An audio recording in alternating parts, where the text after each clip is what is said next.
নমস্কাৰ বন্ধু বান্ধৱীসকল, আজি মই পুৰুষৰ যৌন শক্তি হ্ৰাস পোৱা, পুৰুষৰ কমজোৰি এই সমস্যাটোৰ বিষয়ে আলোচনা কৰিছোঁ।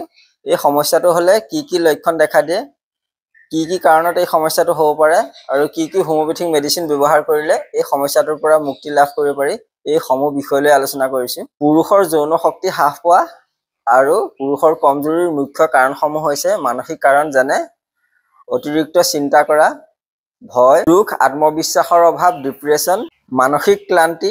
এইবোৰৰ কাৰণে মগজুৱে সেক্সুৱেল সিগনেল ঠিকমতে মগজুলৈ পঠাব নোৱাৰে। শাৰীৰিক কাৰণ যেনে দীৰ্ঘদিনীয়া অসুখ, ডায়েবেটিছ, হাই ব্লাড প্ৰেছাৰ, কিডনি প্ৰব্লেম, এইবোৰ অসুখৰ কাৰণেও যৌন শক্তি বহু পৰিমাণে হ্ৰাস পাই যায়। যৌন হৰমন কমি যোৱা, ভিটামিন ডেফিচিয়েঞ্চি যেনে zinc, vitamin E, B complex আৰু ডি যদি কমি যায়, দীৰ্ঘদিন ধৰি যদি মদ, নিচাজাতীয় বস্তু, ধূমপান আদি গ্ৰহণ কৰি থাকে, টোপনিৰ অভাৱ, শাৰীৰিক ক্লান্তি, ঔষধৰ ছাইড এফেক্ট যেনে এণ্টি ডিপ্ৰেশ্যন টেবলেট যদি বহুত দিন গ্ৰহণ কৰে আৰু যদি হাই ব্লাড প্ৰেছাৰৰ টেবলেট যদি বহুত দিন গ্ৰহণ কৰি থাকে, তেতিয়া সেক্সুৱেল যিটো শক্তি সেইটো সম্পূৰ্ণভাৱে কমি যায়। ৰাতি বহুত দেৰিলৈকৈ মোবাইল চোৱা, মোবাইলত অশ্লীল ভিডিঅ' যদি চাই পেলাই অসৎ উপায়েৰে শুক্ৰ ক্ষয় কৰে, শাৰীৰিক ব্যায়াম নকৰা, অত্যাধিক পৰিমাণে জাংক ফুড খোৱা, অইলি ফুড খোৱা, অস্থিৰ চিন্তা, যদি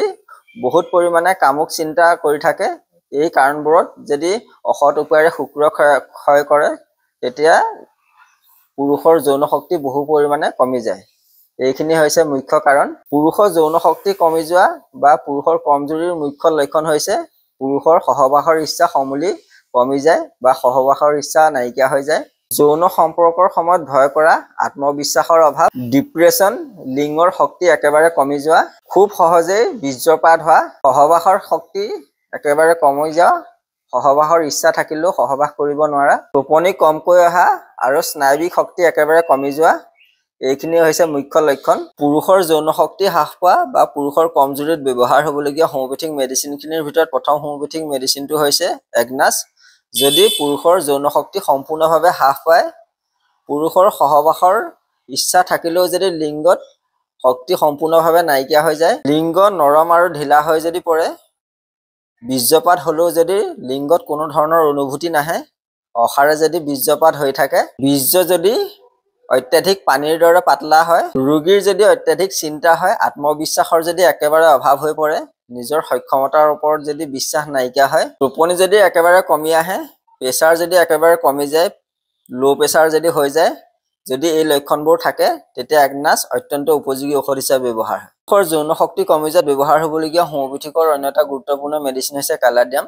যদি পুৰুষৰ সহবাসৰ ইচ্ছা বহুত থাকে কিন্তু সহবাস কৰাৰ ক্ষমতা লিংগত একেবাৰে যদি নাইকিয়া হৈ যায়, তাৰ কাৰণে যদি ৰোগী মানসিকভাৱে সম্পূৰ্ণৰূপে ভাগি পৰে, ৰোগীৰ যদি আত্মবিশ্বাস একেবাৰে নাইকিয়া হয়, ৰোগী যদি সম্পূৰ্ণ ডিপ্ৰেশ্যনত ভোগে, ৰোগীৰ যদি বীৰ্য খুব সোনকালে স্খলন হৈ যায়, বীৰ্য স্খলনৰ পাছত যদি ৰোগীৰ অত্যাধিক দুৰ্বল হয়, মাথাত যদি বিষ হয় আৰু যদি কঁকালত বিষ হয়, বীৰ্য যদি পানীৰ নিচিনা পাতলা হয়, ৰাতি যদি স্বপ্নদোষ হয়, দীৰ্ঘদিন ধৰি যদি মদ, ভাং, ধূমপান ইত্যাদি কৰাৰ ফলত যদি যৌন শক্তি একেবাৰে কমি যায়, তেতিয়া কালাডিয়াম অত্যন্ত উপযোগী ঔষধ হিচাপে ব্যৱহাৰ হয়। পুৰুষৰ যৌন শক্তি কমি যোৱা বা পুৰুষৰ কমজোৰিত ব্যৱহাৰ হ'বলগীয়া হোমিওপেথিকৰ অন্য এটা গুৰুত্বপূৰ্ণ মেডিচিন হৈছে চেলেনিয়াম।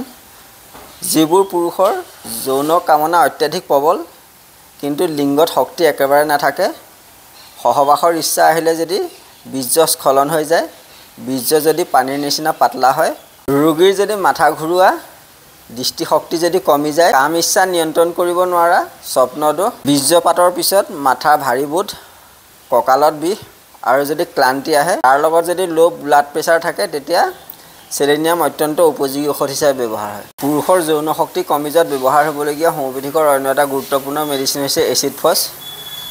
যদি ৰোগীৰ মানসিক চিন্তা বা মানসিক আঘাতৰ কাৰণে যদি যৌন শক্তি কমি যায়, যৌন শক্তি হ্ৰাসৰ লগত যদি কাম ইচ্ছা সম্পূৰ্ণভাৱে কমি যায়, যদি পুৰুষৰ বীৰ্য সম্পূৰ্ণ পানীৰ নিচিনা পাতলা হৈ যায়, সহবাসৰ সময়ত যদি ৰোগীৰ বীৰ্য খুব সোনকালে স্খলন হৈ যায়, সহবাসৰ ইচ্ছা আহিলে যদি মনত একদম ভাৰীবোধ অনুভৱ কৰে আৰু যদি একেবাৰে ক্লান্তি আহে। তাৰ লগত যদি ৰোগীৰ স্বপ্নদোষ থাকে, শৰীৰ যদি একেবাৰে কমজুৰি হৈ পৰে, মাথা ঘূৰোৱা, হাত ভৰি জিনজিননি কৰা, তাৰ লগত যদি ডায়েবেটিছ ৰোগ থাকে, তেতিয়া এচিড ফছ অত্যন্ত উপযোগী ঔষধ হিচাপে ব্যৱহাৰ হয়। যৌন শক্তি কমি যোৱাত ব্যৱহাৰ হ'বলগীয়া হোমিওপেথিকৰ অন্য এটা গুৰুত্বপূৰ্ণ মেডিচিন হৈছে নুফাৰ লিউটিয়া।